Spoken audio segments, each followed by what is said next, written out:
birlikte. Herkese salam. Bugün sizlerle birlikte həstə gəzirik. Pişiyimi də göstərəcəm. Pişik əgər qaçmasa göstərərəm. Pişik, taxtanı yiyirsən. Pişik, taxtanı yiyirsən. Bu da mənim bənövşələrimiz var gördüyünüz kimi. Burada bənövşələr var ama sağlam bənövşələr. Bu da mənim yolka ağaçlarımdır.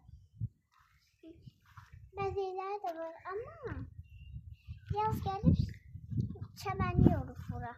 Gəzə bilmirik. Kərəm otları yiyir.